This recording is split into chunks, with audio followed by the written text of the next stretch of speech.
Di sebuah kampung kecil di pinggiran kota Cirebon, hiduplah seorang pemuda bernama Raffi.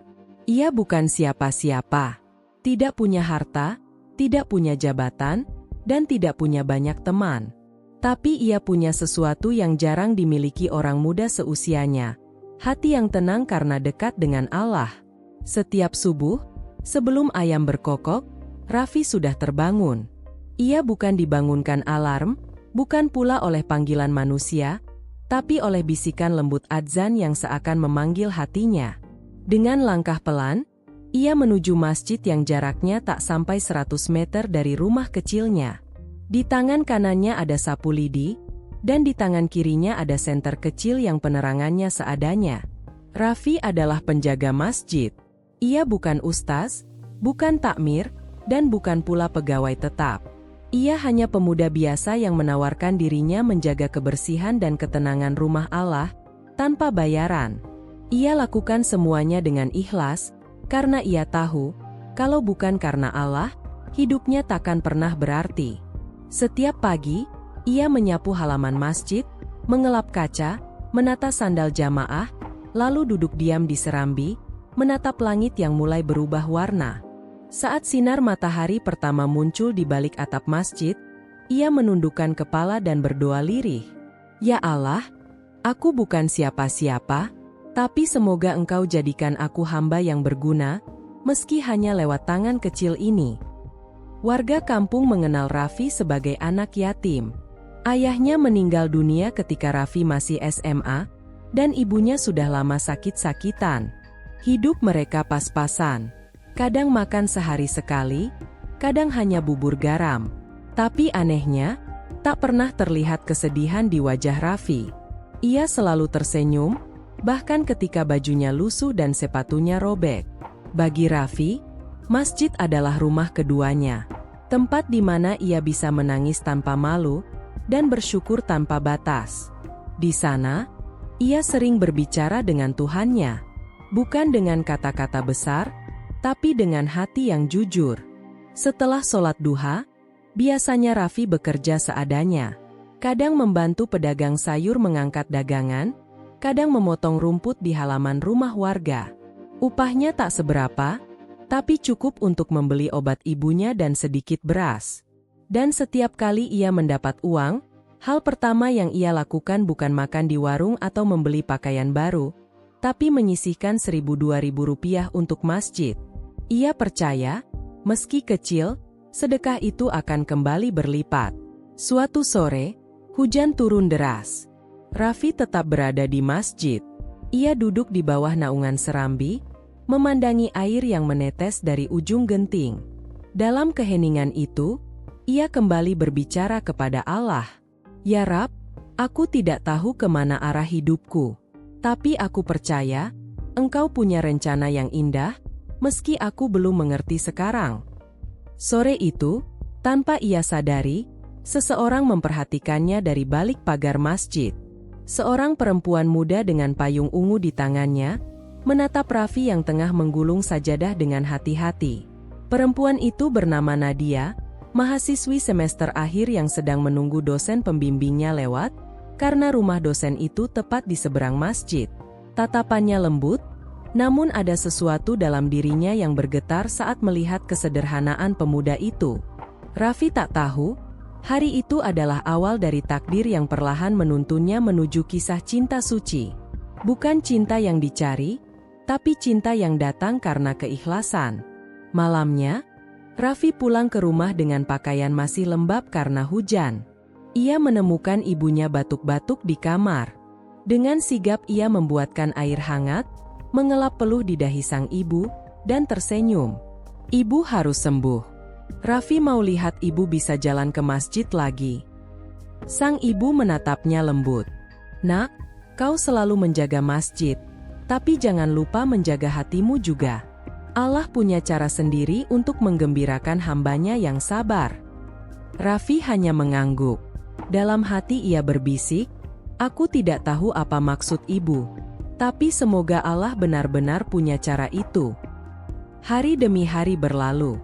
Raffi tetap dengan rutinitasnya, membersihkan masjid, membantu warga, dan merawat ibunya.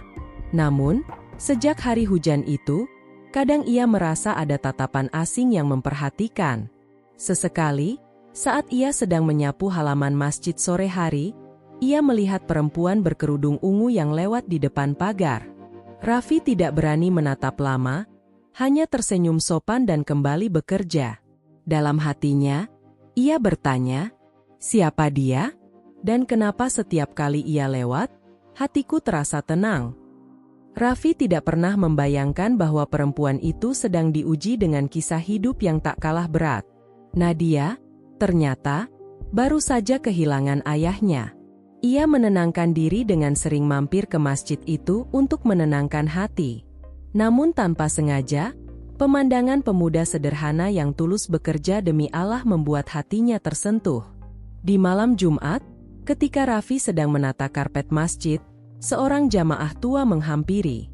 Raffi, besok pagi ada kerja bakti membersihkan halaman belakang. Mungkin kamu bisa bantu. Tentu, Pak. Insya Allah saya datang, jawab Raffi. Namun keesokan paginya, ketika ia datang dengan membawa alat kebersihan, ia melihat pemandangan yang mengejutkan. Nadia juga datang membantu. Ia mengenakan gamis sederhana, wajahnya teduh, dan tangannya ikut mengambil sapu. Awalnya Raffi bingung, tapi ia tetap fokus bekerja. Sementara Nadia, sesekali mencuri pandang. Tak ada kata yang terucap, tapi getar takdir sudah mulai berbisik di antara keduanya.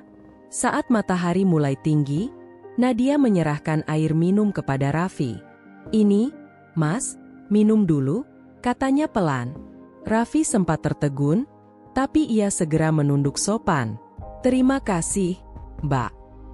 Canggung, sederhana, tapi penuh makna. Dari hari itu, Raffi mulai menyadari sesuatu.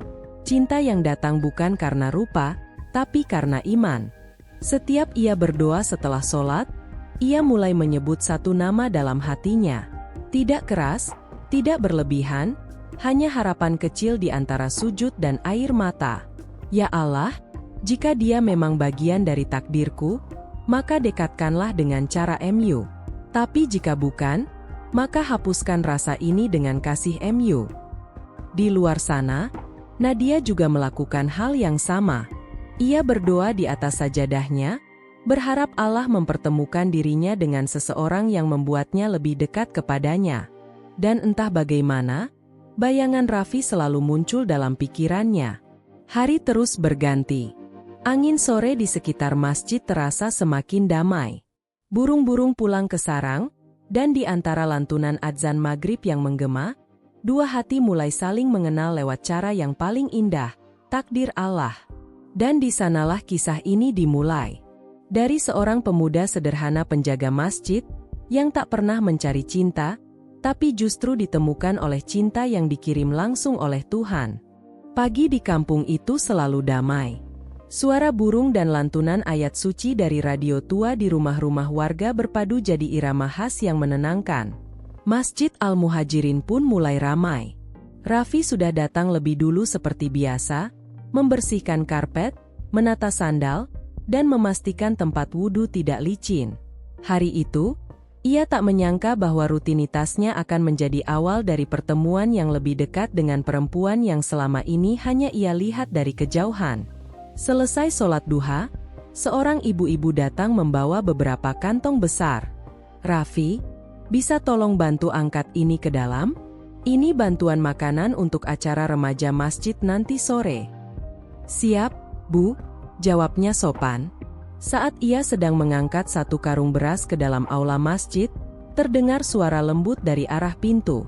Mas Raffi, boleh saya bantu? Suara itu begitu familiar. Raffi menoleh, dan benar, Nadia berdiri di sana, mengenakan gamis putih sederhana dan kerudung abu-abu muda. Wajahnya bersih, dan senyumnya seperti menenangkan seluruh isi masjid. Oh, Mbak Nadia ya? Iya, boleh, tapi ini agak berat, ucap Raffi canggung sambil menunduk. Tidak apa-apa, saya kuat kok, jawabnya, sambil ikut memegang ujung karung. Keduanya mengangkat beras itu bersama. Tidak ada kata banyak, Hanya senyap dan degup jantung yang bersahutan di antara doa masing-masing. Bagi Raffi, ini pertama kalinya ia bekerja berdampingan dengan seorang perempuan. Tapi anehnya, tidak ada hawa canggung yang membuatnya salah tingkah. Justru ada ketenangan yang sulit dijelaskan. Di sela kegiatan itu, Nadia sesekali menatap Raffi. Ia memperhatikan cara Raffi bekerja, tanpa mengeluh, tanpa menuntut balasan. Wajahnya tampak lelah, tapi matanya memancarkan ketulusan yang membuat siapapun nyaman di dekatnya. Setelah semua selesai, Nadia menyodorkan botol air. "Mas Raffi pasti haus, ya? Ini air mineral. Saya bawa lebih tadi." Raffi menerima dengan ragu. "Terima kasih, Mbak. Semoga Allah balas kebaikannya." Nadia tersenyum. "Amin." Hanya satu kata itu, tapi membuat hati Raffi bergetar. Ia menunduk, takut pandangannya menimbulkan fitnah. Ia beristighfar dalam hati. "Ya Allah, jangan biarkan hatiku tertaut karena hawa nafsu. Jika ini cinta karena MU, tunjukkan jalannya. Tapi jika bukan, maka jauhkan dengan kelembutan MU." Hari itu berlalu begitu saja. Namun bagi Raffi dan Nadia, ada sesuatu yang berubah. Seolah-olah, Allah mulai mempertemukan dua hati yang sama-sama berdoa di waktu yang berbeda. Beberapa hari kemudian, masjid kembali ramai. Kali ini untuk acara bakti sosial. Warga datang membawa sembako dan pakaian layak pakai. Nadia ikut hadir karena ia diminta membantu dokumentasi kegiatan. Ia membawa kamera dan duduk di pojok aula, mengambil gambar setiap kegiatan. Tanpa sengaja, lensanya beberapa kali tertuju pada sosok Raffi. Pemuda itu tampak sibuk mengangkat kardus, menyambut warga dengan senyum, dan memimpin anak-anak kecil membersihkan halaman.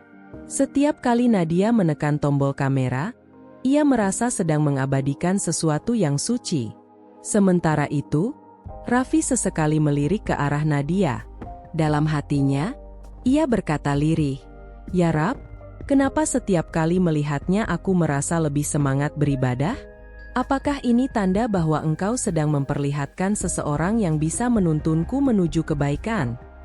Namun Raffi tak berani berharap terlalu jauh. Ia tahu siapa dirinya. Hanya penjaga masjid, anak miskin tanpa masa depan pasti. Sementara Nadia, dari caranya berpakaian, dari raut wajah lembutnya, terlihat bahwa ia datang dari keluarga yang baik dan berpendidikan. Malam itu, usai acara, Raffi duduk di serambi masjid. Lampu-lampu jalan mulai menyala. Angin malam membawa aroma hujan yang belum turun. Ia menatap langit dan berdoa, "Ya Allah, jika memang aku tidak pantas untuk seseorang sebaik dia, maka kuatkanlah aku untuk tetap ikhlas melihatnya bahagia. Tapi jika engkau memang menulis namanya di Lauhul Mahfuz bersama namaku, maka pertemukan kami dengan cara yang halal, yang kau ridai." Sementara di rumahnya, Nadia pun menatap layar kameranya. Di antara puluhan foto yang ia ambil, ada satu foto yang membuatnya terdiam lama, foto Raffi yang sedang tersenyum kecil di depan masjid, dengan mata yang menatap ke arah sajadah yang sedang ia lipat. Foto itu bukan sekadar gambar, tapi pesan yang mengetuk hatinya. "Ya Allah," bisiknya, "andai aku boleh memilih, aku ingin lelaki seperti dia. Lelaki yang sederhana tapi menjaga masjid MU. Namun jika engkau punya rencana lain, ajarilah aku untuk ikhlas." Beberapa minggu kemudian, ibu Raffi jatuh sakit lebih parah. Tubuhnya semakin lemah, dan dokter berkata ia butuh perawatan rutin. Raffi mulai bekerja lebih keras. Ia mengambil pekerjaan serabutan di luar kampung, kadang hingga larut malam. Namun satu hal yang tidak pernah ia tinggalkan, masjid. Meski lelah, ia tetap datang untuk azan maghrib dan membersihkan rumah Allah. Suatu sore, ketika Raffi pulang dengan wajah lelah dan pakaian berdebu, ia mendapati masjid sudah bersih. Karpet sudah digulung, sandal tertata rapi, dan halaman disapu bersih. Ia tertegun. Siapa yang melakukannya? Ketika ia berkeliling, ia melihat Nadia di dalam masjid. sedang menata rak Al-Quran. "Gak apa-apa ya, Mas?" kata Nadia dengan senyum malu. "Tadi saya lihat masjidnya kosong, jadi saya bantu beresin sedikit." Raffi menatapnya, terharu. "Masya Allah, terima kasih, Mbak. Saya benar-benar tidak menyangka." Nadia hanya menunduk, lalu berkata pelan, "Saya cuma ingin ikut berbuat baik di rumah Allah." Bukankah itu yang Mas Raffi ajarkan pada anak-anak waktu acara kemarin? Bahwa kalau kita ingin Allah lihat kita dengan kasih sayang, maka kita harus mencintai masjidnya. Raffi terdiam. Ia merasa malu sekaligus bahagia. Ia tak tahu harus berkata apa. Dalam hati, ia tahu, ini bukan kebetulan. Allah sedang mempertemukannya dengan seseorang yang mencintai hal yang sama, dengan cara yang sama, dan untuk tujuan yang sama. Hari itu, ketika adzan maghrib berkumandang, keduanya sama-sama berwudhu. Raffi berdiri di depan, menjadi muazin dan imam. Nadia di saf paling belakang perempuan. Suara Raffi yang lembut melantunkan ayat-ayat suci terasa menyentuh hati Nadia. Air matanya jatuh tanpa ia tahu sebabnya. Ia merasa didekatkan oleh Allah, bukan karena cinta duniawi, tapi karena cinta yang tumbuh di dalam doa. Setelah sholat, mereka tidak bicara banyak. Nadia hanya tersenyum, lalu pamit pulang. Tapi sebelum pergi, ia sempat berkata, "Mas, kalau suatu saat ibu Mas butuh bantuan, tolong bilang ya. Saya sering ikut komunitas sosial, mungkin bisa bantu bawa ke puskesmas atau rumah sakit." Raffi menatapnya dengan mata berkaca. "Terima kasih, Mbak. Saya benar-benar tidak tahu harus balas apa." "Doa saja, Mas," jawab Nadia pelan. "Doa dari orang saleh sudah cukup." Dan malam itu, Raffi sujud lebih lama dari biasanya.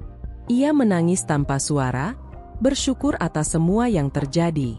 Ia sadar, doanya mulai dijawab, meski perlahan. Allah tidak langsung memberinya jodoh, tapi memberinya kesempatan untuk mengenal cinta yang lahir dari iman. Sementara di kamarnya, Nadia juga menulis di buku kecilnya, "Ya Allah, jika ini adalah jalan menuju kebaikan, maka mudahkan. Jika ini hanyalah ujian hati, maka kuatkan." Takdir mulai bergerak, perlahan tapi pasti. Dan kedua hati yang dulunya asing kini mulai saling terhubung, bukan lewat janji manusia, tapi lewat doa yang dibisikkan di sepertiga malam. Hari-hari berlalu dengan cepat. Masjid Al-Muhajirin kini terasa lebih hidup. Setiap sore, anak-anak kecil datang mengaji, warga lebih sering singgah untuk sholat berjamaah, dan di antara jamaah yang hadir, selalu ada satu sosok perempuan yang duduk di saf belakang, Nadia. Bagi Raffi, itu seperti kehadiran sinar lembut di waktu senja. Ia tak berani berharap banyak, tapi kehadiran Nadia membuat semangatnya tumbuh. Ia bekerja lebih giat, merawat masjid dengan lebih teliti, dan berdoa lebih khusyuk. Namun di balik ketenangan itu, ujian mulai datang. Suatu malam, ibunya kembali batuk keras. Suaranya menggema di kamar kecil yang hanya diterangi lampu minyak. Raffi segera menghampiri, menggenggam tangan ibunya yang kurus. "Ibu harus kuat. Besok Raffi bawa ke puskesmas, ya?"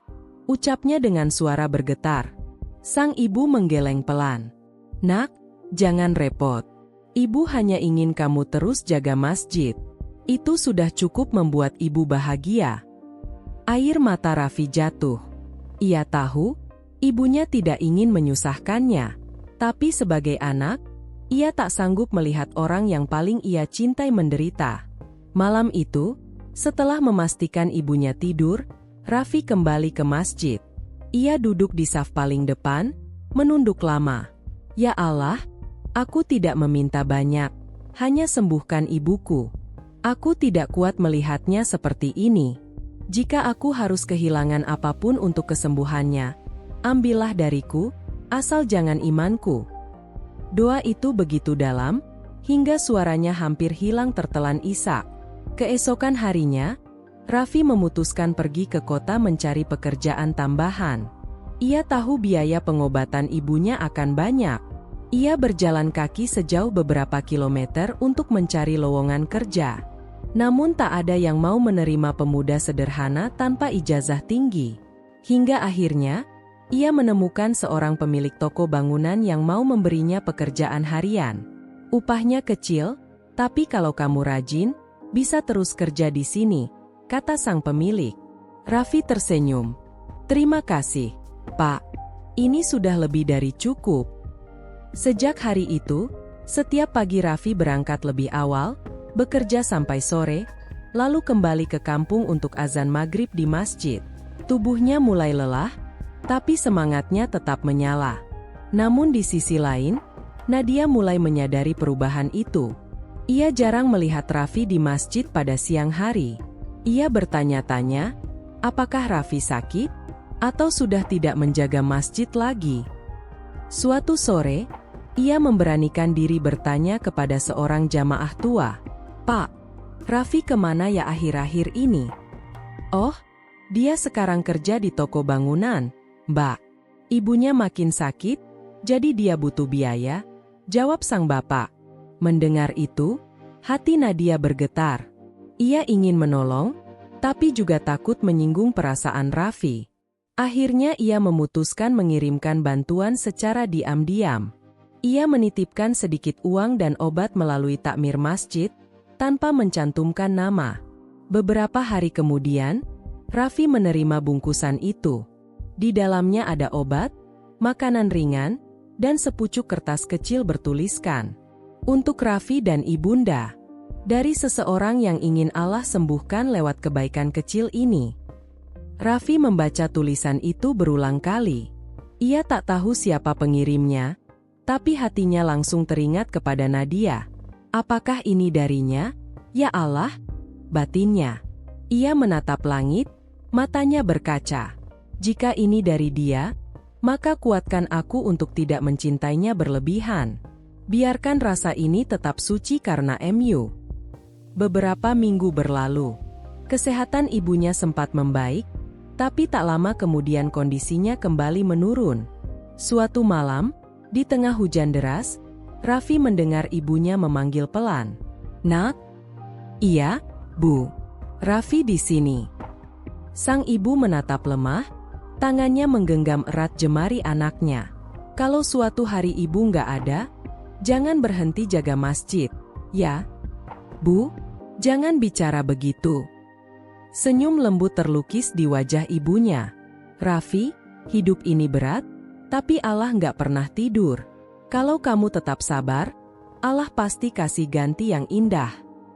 Itulah kata-kata terakhir ibunya sebelum matanya perlahan terpejam. Raffi terdiam. Dunia seakan berhenti berputar.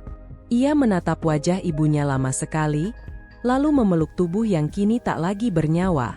Hujan di luar semakin deras, dan air matanya jatuh tanpa henti. Malam itu, ia sendirian di rumah kecilnya. Tak ada pelukan, tak ada suara nasihat lembut. Tapi di dalam keheningan itu, Raffi tahu, Allah sedang menguji keteguhan imannya. Keesokan harinya, seluruh warga kampung datang membantu pengurusan jenazah. Bahkan Nadia pun datang, mengenakan kerudung hitam dan membawa bunga putih. Ia berdiri di jauh, tak ingin mengganggu, tapi air matanya tak terbendung. Saat pemakaman selesai, Raffi berdiri di depan nisan ibunya, berdoa lama sekali. "Bu, Raffi janji, Raffi nggak akan berhenti menjaga masjid." Karena itu satu-satunya tempat Raffi merasa dekat dengan ibu, dan dengan Allah. Setelah semua orang pulang, hanya Nadia yang masih berdiri di ujung jalan. Ia mendekat pelan. "Mas Raffi, turut berduka, ya? Semoga ibu mas tenang di sisi Allah." Raffi mengangguk pelan, suaranya nyaris tak keluar. "Terima kasih, Mbak." Hening sejenak. Lalu Nadia menunduk, menggenggam sesuatu di tangannya dan memberikannya kepada Raffi. "Ini cuma buku kecil. Di dalamnya ada doa-doa harian. Semoga bisa menguatkan Mas." Raffi menerima buku itu dengan tangan gemetar. "Terima kasih. Semoga Allah juga selalu jaga Mbak." Sejak hari itu, Setiap malam Raffi membaca doa dari buku kecil itu. Di halaman belakang, ia menemukan tulisan tangan lembut yang membuatnya tersenyum di tengah kesedihan. Sabar itu bukan berarti tidak menangis, tapi tetap percaya bahwa Allah menulis takdir dengan cinta. Hari-hari pun berlalu dalam kesunyian. Namun, di balik semua kehilangan itu, Raffi mulai menemukan makna baru dari takdir. Ia tidak lagi berdoa meminta cinta manusia, tapi meminta agar Allah menjadikannya hamba yang kuat. Dan di sisi lain, Nadia terus memperhatikan dari jauh. Ia ingin mendekat, tapi menahan diri. Ia tahu, perasaan yang tumbuh di antara mereka harus dijaga dengan kesucian. Namun, takdir Allah sedang bekerja dalam diam. Suatu malam, setelah sholat Isya, seorang takmir mendekati Raffi dan berkata, "Raffi, besok ada rombongan dari kampus kota yang mau bantu kegiatan sosial di masjid ini. Kamu bisa bantu terima mereka?" "Ya." Raffi mengangguk. "Insya Allah, Pak." Dan tanpa ia duga, salah satu panitia dari rombongan itu adalah Nadia. Mereka akan bertemu kembali, kali ini bukan sebagai dua orang asing, tapi sebagai dua hati yang sama-sama diuji oleh kehilangan, namun tetap berdiri karena iman. Dan di sanalah babak baru takdir mereka akan dimulai. Di bawah langit senja, azan maghrib kembali berkumandang dari menara masjid kecil di kampung itu. Suara azan yang keluar dari pengeras suara lembut, namun penuh makna. Suara yang dulu hanya menjadi latar sunyi, kini terasa seperti panggilan cinta.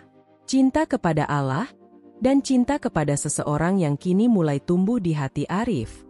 Setelah pertemuan itu, Arif dan Aisyah sering berjumpa, bukan di tempat rahasia, bukan pula dengan niat terlarang. Tapi di antara kesibukan mereka dalam mengurus masjid dan kegiatan sosial kampung, Arif selalu menjaga pandangannya, dan Aisyah selalu menjaga kehormatannya.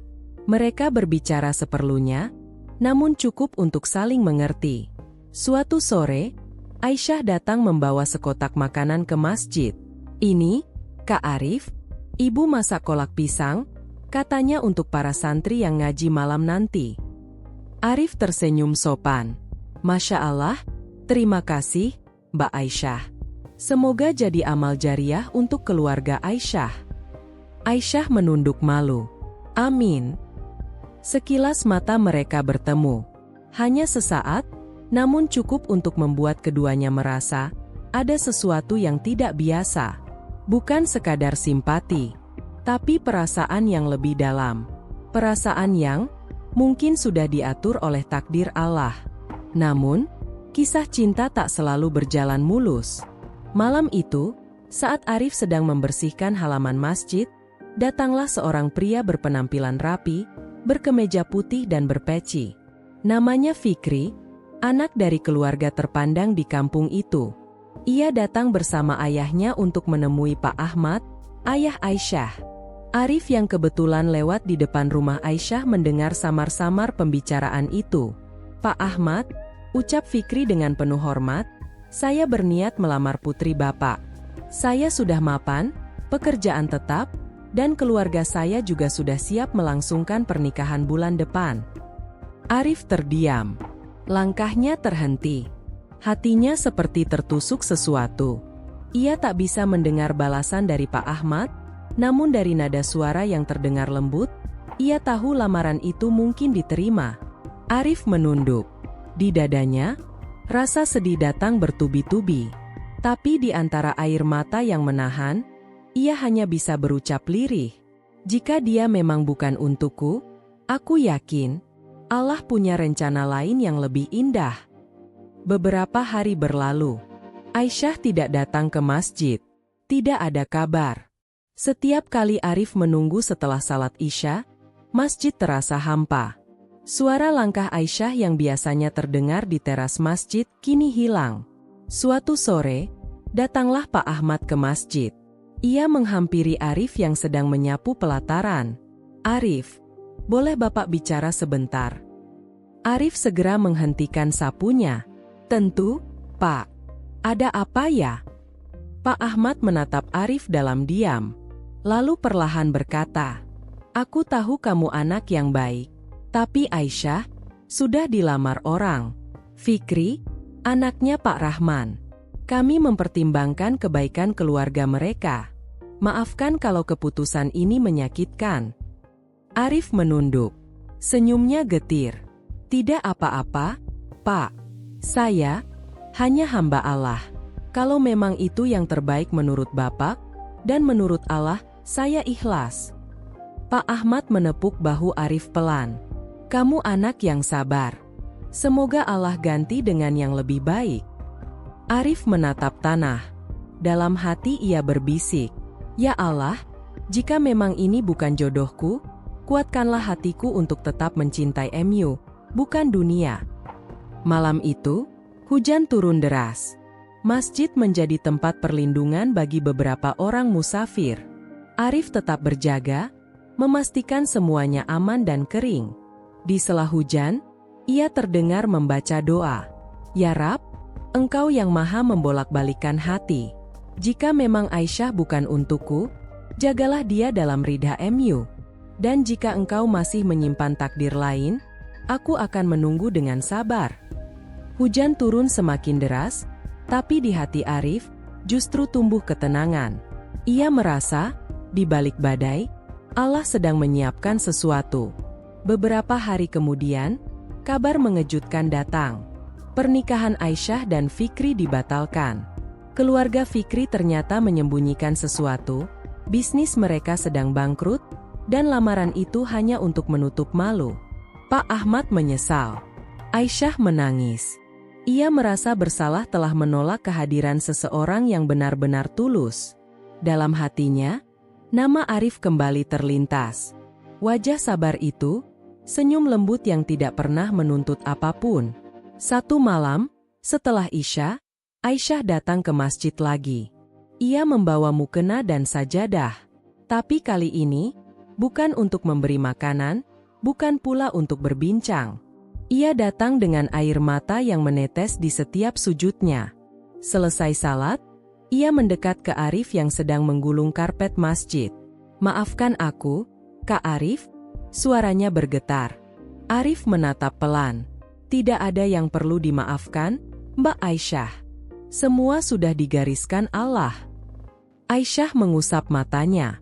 "Aku hanya ingin berterima kasih. Karena meski aku sempat berpaling, kamu tidak pernah membenci. Dan, aku baru sadar, mungkin Allah sedang menegurku lewat kehilangan itu." Arif tersenyum lembut. Kalau cinta itu karena Allah, maka kehilangan pun akan terasa sebagai ibadah. Karena di akhir, yang kita cari bukan siapa yang kita cintai, tapi siapa yang bisa menuntun kita ke surga. Aisyah menunduk, air matanya jatuh ke lantai masjid. Dalam diam, keduanya sama-sama menyadari bahwa mungkin takdir belum benar-benar menutup kisah mereka. Kadang, ujian datang bukan untuk menghancurkan, tapi untuk menguatkan hati agar lebih yakin pada takdir Allah. Dan dalam kesabaran itulah, cinta sejati menemukan jalannya. Waktu terus berjalan. Hari berganti minggu, minggu berganti bulan. Namun bagi Arif, hari-harinya tetap sama. Menjaga masjid, mengumandangkan azan, membersihkan sajadah, dan menyalakan lampu-lampu kecil menjelang malam. Tidak ada keluhan di wajahnya. Tidak ada penyesalan, meski hatinya pernah terluka. Ia percaya, semua yang terjadi adalah bagian dari takdir Allah. Setiap kali ia melihat pasangan menikah di masjid, ia selalu tersenyum dan berdoa dalam hati. "Ya Allah, bahagiakan mereka. Dan jika Engkau mengizinkan, kirimkanlah seseorang yang bisa menemaniku dalam ibadah dan perjuangan ini."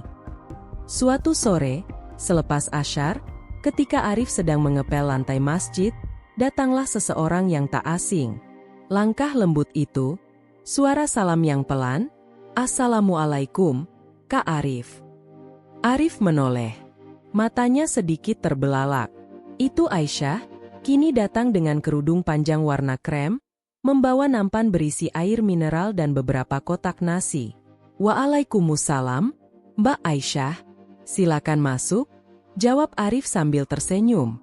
Aisyah menunduk, lalu meletakkan makanan di meja kecil dekat tiang masjid. Ini, kiriman dari ibu. Katanya untuk buka puasa sunnah para jamaah. Arif mengangguk. Masya Allah, semoga Allah balas kebaikan ibu. Keduanya terdiam. Angin sore meniup lembut dari jendela masjid, membawa aroma tanah basah setelah hujan.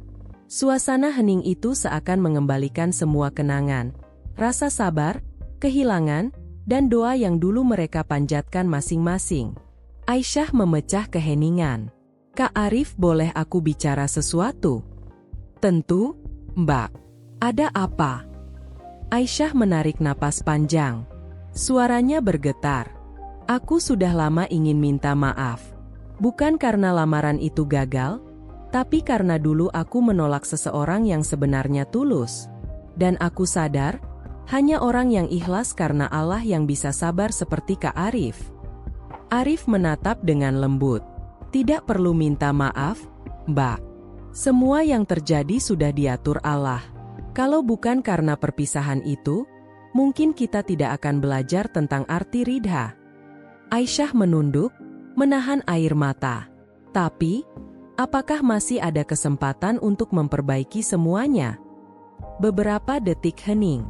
Arif terdiam, menatap sajadah di depannya. Lalu dengan suara pelan ia berkata, kesempatan itu selalu ada, selama Allah belum menutup pintu takdir. Tapi aku tidak berani berharap apa-apa lagi. Aku hanya ingin tetap berbuat baik, karena aku takut cintaku padamu dulu terlalu banyak dunia, dan terlalu sedikit karena Allah. Air mata Aisyah jatuh. Namun kali ini bukan karena sedih, tapi karena rasa syukur yang begitu dalam. Ia sadar, di hadapannya berdiri laki-laki yang bukan hanya menjaga masjid, tapi juga menjaga hatinya dari maksiat. Hari-hari berikutnya, Aisyah kembali aktif di kegiatan masjid. Ia membantu mengajar anak-anak mengaji, menyiapkan makanan buka puasa, dan kadang membantu Arif memperbaiki perlengkapan masjid. Tanpa disadari, semua itu mempertemukan hati mereka kembali. Tapi kali ini dengan cara yang lebih tenang, lebih dewasa, dan lebih ridha pada kehendak Allah. Sampai suatu malam, di sela rapat pengurus takmir, Pak Ahmad, ayah Aisyah, berbicara dengan nada lembut. Arif, boleh Bapak tanya sesuatu? Silakan, Pak. Kamu masih belum menikah, kan? Arif tersenyum kecil. Belum, Pak.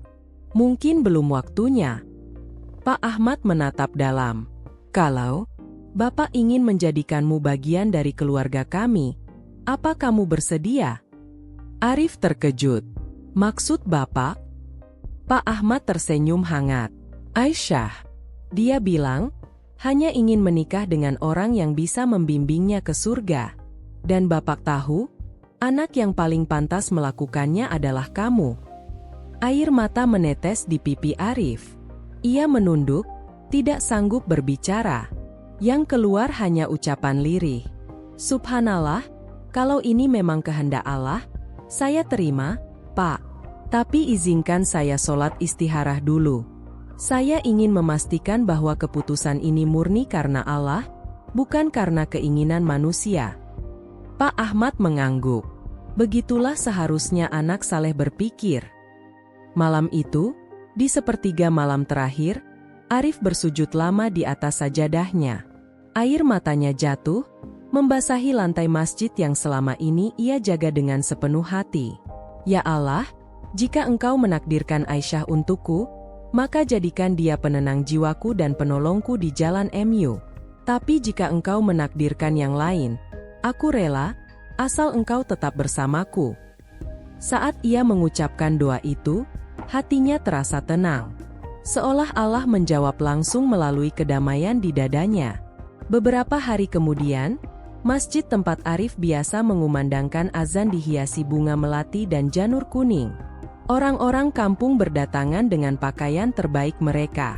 Anak-anak tertawa, ibu-ibu sibuk menyiapkan nasi berkat. Di depan masjid, berdiri seorang pemuda dengan baju koko putih dan sorban kecil di lehernya. Itu Arif. Wajahnya tenang, tapi matanya bergetar penuh haru.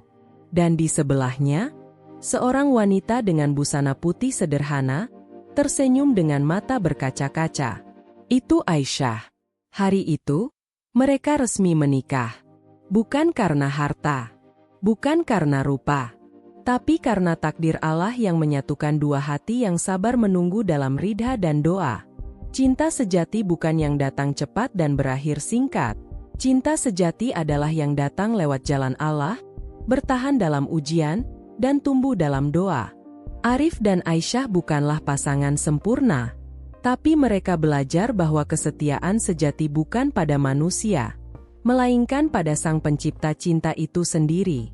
Dan begitulah kisah pemuda penjaga masjid yang dapat jodoh lewat takdir Allah. Berakhir bukan di masjid yang sunyi, melainkan di rumah kecil yang penuh doa. Tempat dua hati bersatu dalam sujud dan syukur. Tamat.